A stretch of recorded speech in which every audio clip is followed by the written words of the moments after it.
এই দেশ এবং এই দেশের আশপাশ এটা নিয়ে যদি আমরা পর্যালোচনা করি, আমাদের এই দেশ বর্তমানে বাংলাদেশ, 1971 সালে আমরা বাংলাদেশ নাম পেয়েছি। তার আগে ছিল এটা পূর্ব পাকিস্তান। 1947 সালে আমরা পূর্ব পাকিস্তানের নাম পেয়েছি।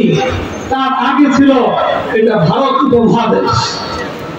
তখন এই গোটা অঞ্চল একটা দেশ ছিল। ভারত, পাকিস্তান, বাংলাদেশ, নেপাল, ভুটান, এই পুরো অঞ্চল নিয়েছিল ভারত উপমহাদেশ। এই ভারত উপমহাদেশে 1947 সালের পূর্বে প্রায় 200 বছর 7 সমুদ্র 13 নদীর ওপার থেকে ব্রিটিশ ইংরেজরা এই ভারতবর্ষে এসে তারা প্রায় 200-150 বছর মেহনত করে তারা এখানে তাদের একটা অবস্থান তৈরি করেছে, তাদের শক্তি অর্জন করেছে এবং একটা পর্যায়ে গোটা ভারতবর্ষে তাদের কর্তৃত্ব এবং রাজত্ব দ্বারা প্রতিষ্ঠিত করতে সক্ষম হয়েছে। সেই ক্ষেত্রে একদিকে ছিল তাদের কৌশল, একদিকে তাদের ছিল সুদূর প্রসারী পরিকল্পনা, আরেকদিকে ছিল তার আগে এই ভারতবর্ষের রাজত্ব ছিল মুসলমানদের হাতে। মুসলমানদের রাজা বাদশাহ তাদের আইসি জীবন যাপন, তাদের গাফিলতের ঘুমে বিবর ঘুম, এই দুই কারণে আমরা ভারতবর্ষ মুসলমানদের হাত থেকে আমরা রাজত্ব হারাই এবং ইংরেজ ব্রিটিশরা এই ভারতে তাদের কর্তৃত্ব এবং রাজত্ব প্রতিষ্ঠিত করে।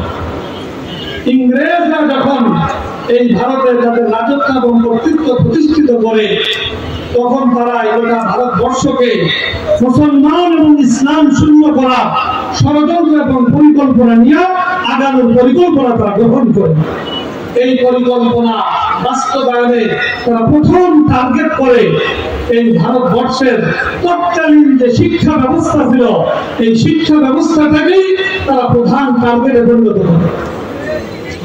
ব্রিটিশরা এই ভারতবর্ষ দখল করার আগে প্রায় 700-800 বছর ভারতবর্ষে শাসন করেছে মুসলমানরা। ভারতবর্ষের রাজত্ব ছিল মুসলমানদের হাতে। এই জন্য গোটা ভারতবর্ষের যে জাতীয় শিক্ষা ব্যবস্থা, সেই শিক্ষা ব্যবস্থা ছিল ইসলাম ধর্ম ভিত্তিক শিক্ষা ব্যবস্থা, কোরআন সুন্নাহ ভিত্তিক শিক্ষা ব্যবস্থাই ছিল গোটা ভারতবর্ষের জাতীয় শিক্ষা ব্যবস্থা।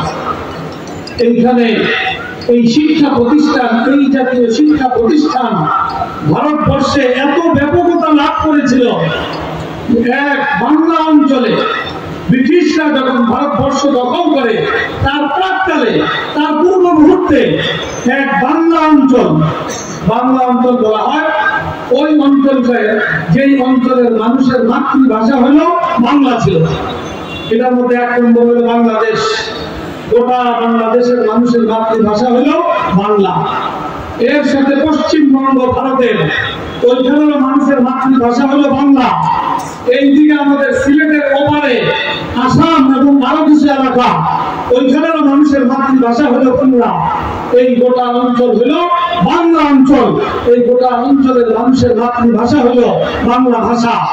এই বাংলা অঞ্চলে ব্রিটিশরাই ভারতবর্ষ দখল করার প্রাককালে শুধুমাত্র বাংলা অঞ্চলে ছিল 80,000 শিক্ষা প্রতিষ্ঠান।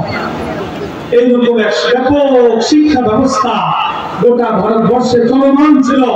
আর যার মূল ভিত্তি ছিল ইসলাম, যার মূল বুনিয়াদ ছিল কোরআন সুন্নাহ।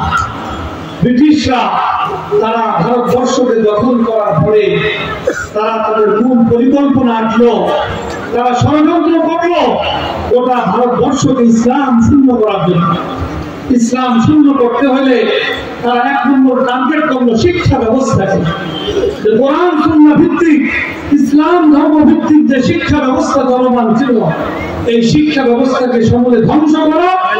আরেকদিকে ধর্মহীন সেকুলার শিক্ষা ব্যবস্থা ভারতবর্ষে চাপিয়ে দেওয়া, এটা ছিল তার ষড়যন্ত্রের, ব্রিটিশদের ষড়যন্ত্রের মূল একটা বিষয়।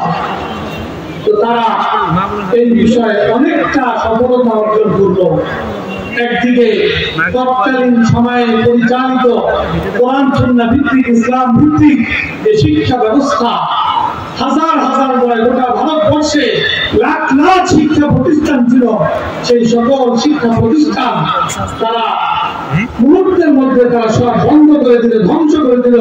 এভাবে ওই প্রতিষ্ঠানগুলো তৎকালীন সময়ে ওয়াক্ফ সম্পত্তির মাধ্যমে পরিচালিত ছিল।